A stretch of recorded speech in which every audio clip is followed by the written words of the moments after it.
안녕하세요. 행복을 부르는 마술피리 김필수입니다. 여러분 그런 얘기 많이 들으시죠? 세상을 변화시키는 시간 15분 이런 프로그램도 있죠. 그리고 뭔가 세상을 변화시키기 위해서 뭘 해야 된다? 환경, 기후 문제, 어떤 문제들 때문에 세상을 이렇게 변화시켜야 된다는 얘기를 하는데, 자, 이 세상을 변화시키기 위해서는 뭘 해야 될까요? 이미 답을 알고 계시다고요? 그런 얘기 많이 들으셨죠? 그래, 세상을 바꾸려고 할 게 아니고 나를 변화시켜야 돼. 나를 변화시키면 세상이 바뀌어. 맞아요.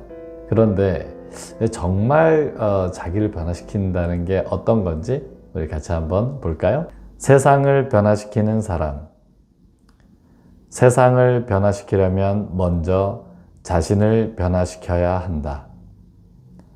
행복하지 않은 사람이 행복한 세상을 만들 수는 없다. 세상을 조금이라도 행복하게 바꾼 사람은 먼저 자신을 변화시킨 사람이다. 공감되시죠? 저도 세상을 바꾸겠다? 그런 생각을 아주 어렸을 때 했었어요. 과학자가 되겠다고. 그래서 내가 과학자가 돼서 인류의 식량 문제와 에너지 문제를 해결할 거야. 이런 아주 대찬 포부를 갖고 있었죠. 그런데 나중에 크면서 알게 됐어요. 이게 너무 허무맹랑한 거였구나. 아니, 지금은 허무맹랑하다고 생각하잖아요, 오히려. 근데 그 당시에는 이게 뭐 한 사람의 힘으로 될 수 있는 것도 아니고 참 어려운 일이구나 생각이 들었고, 가면 갈수록 제 역량이 너무 부족해 보이는 거예요. 난 이것도 못하고, 야, 무슨 세상을 변화시키고 무슨 식량 문제 해결하기 전에 너 성적 문제부터 해결을 해라. 그게 해결이 안 되더라고요. 그랬는데 여러분도 알고 계시죠? 참 안타까운 기억으로 제 남아있지만 우리나라의 행복 전도사라고 막 알려줬던 분이 참 불행하게도 스스로 극단적 선택을 하는 이런 뉴스를 보고 제가 놀랐던 적이 있거든요. 사실 그분이 행복에 대해서 얘기할 때 뭔가 느낌이 좀 이렇게 완전히 행복하지 않은 느낌은 있었지만 그렇게까지 될 줄은 몰랐거든요. 그래서 우리가 행복이라는 단어를 많이 쓰지만 행복이라는 건 정말 내 마음이 충만한 느낌일 때 진짜 행복이라고 할 수 있는데, 그러지 못했다면 다른 사람을 행복하게 해주는 것도 어려울 거고 뭐 세상을 변화시킨다는 건 어림도 없는 일이겠죠. 근데 여러분들 아마 이제는 많이들 알고 계실 텐데, 오프라 윈프리 같은 경우 지금도 세계적으로 굉장히 영향력 있는 인물이고 세계에서 가장 존경받고 가장 닮고 싶은 여성으로 꼽히는 분이죠.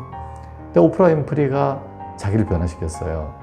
어렸을 때 흑인으로 가난한 가정에 배우지도 못하고 태어났지만 참 아주 심한 폭력에 시달리기도 했고 참 불우한 어린 시절을 겪었는데, 그런 분이 정말 자기를 변화시키기 위해서 발버둥을 쳤고, 그 중에서도 나에게 주어진 것, 그 열악한 환경에서도 내 삶의 구석구석에 놓여있는 감사할 만한 것 5가지를 찾아서 매일매일 감사하게 썼다는 거죠.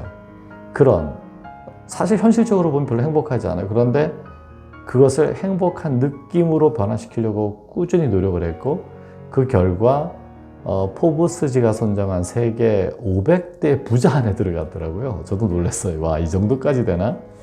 그렇게 정말 아주 107kg까지인가 뚱보가 됐었던 여성이었는데, 모델도 했고 배우도 하고 또 방송사 사장까지도 했죠.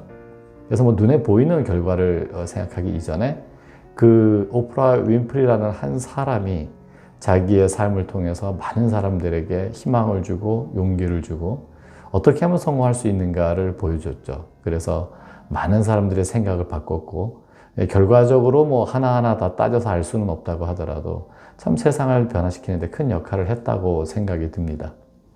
그리고 제가 그 관련해서 제가 참 좋아하는 분이 헬렌 켈러인데, 저도 아시는 분은 아실 거예요. 저도 어려서 많이 불편했던 기억이 있기 때문에 그 장애라고 하는 거에 대해서 특히 좀 더 관심을 갖게 되는데, 헬렌 켈러는 3중 장애였지 않습니까?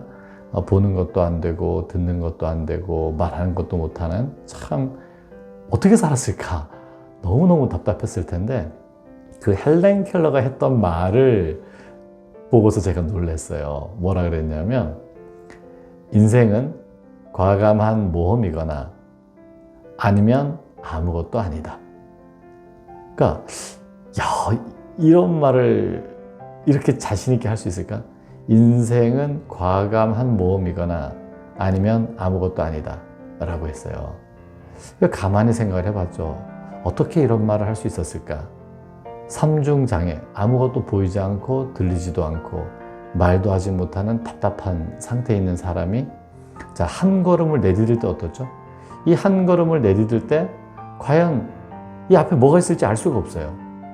내가 걸어가다가 어떤 가시라든지 아주 날카로운 어떤 것에 내가 신체 손상이 일어날지도 몰라요. 근데 그 선택을 매 순간 해야 돼요. 한 걸음을 내디딜 때마다, 손을 한번 뻗을 때마다. 이 헬렌 켈러에게는 그야말로 그것이 과감한 모험이지 않았을까? 그 사람은 모든 순간이 과감한 모험이 아니었을까?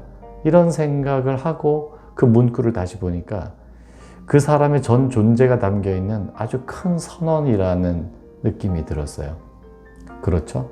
그 헬렌 켈러, 그 어려운 환경을 이겨내고 단순히 박사학위를 받았다는 게 문제가 아니라 수많은 사람들에게, 보지 못하는 사람들 뿐만 아니라 눈을 멀쩡히 뜨고 보지만 자기 삶이 캄캄하다고 느끼는 분들에게 희망을 줬던 그분이 바로 헬렌 켈러였죠. 이분들 말고도 수도 없이 많은 분들이 세상을 변화시키는 데 큰 일을 하셨어요. 그분들이 어떻게 한 거냐면, 자기 안에 있는 행복을 발견하고 자기를 정말 변화시켰죠. 그렇기 때문에 세상을 바꾼다는 건, 사실 세상이 뭐죠?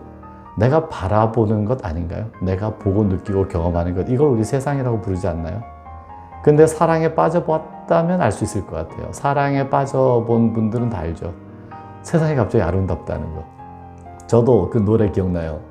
왜 그런지 나도 몰라, 온 세상이 아름다워, 아마 나도 사랑할 때가 됐나 봐, 뭐 이런 노래가 있었어요. 그런데 사랑에 빠지려고 하는 게 아니라 이분 어떠죠? 사랑에 빠진 거예요. 온 세상이 아름다워 보이거든요. 세상이 변하는 거죠. 내 마음이 변했을 때 내가 보는 세상이 바뀌죠. 그런데 그게 주관적인 감정으로만 바뀌는 것이 아니라 정말 눈에 보이는 객관적이라고 할 수 있는 그런 현실까지도 바꾸는 힘이 있죠. 그래서 오늘 우리가 세상을 변화시키는 사람이라는 주제로 얘기를 해봤는데, 진짜 우리 모두에게는 사랑과 감사와 행복이라고 하는, 우리가 그렇게 절실히 추구하는 게 우리 내면에 이미 있거든요. 그걸 정말 느껴서 진짜 행복을 느낄 때, 그리고 그렇지 않은 느낌이 일어날 때 그것을 계속 바꾸는 꾸준한 노력을 통해서 정말 우리 자신을 변화시킬 때 세상을 바꾸는 그런 큰 일을 하시는 분들이 되리라 생각합니다. 여러분 모두 자기 안에 있는 행복 자체, 즐거움 자체를 끌어내서 세상을 바꾸는 그런 멋진 사람들이 다 되어주시면 좋겠습니다.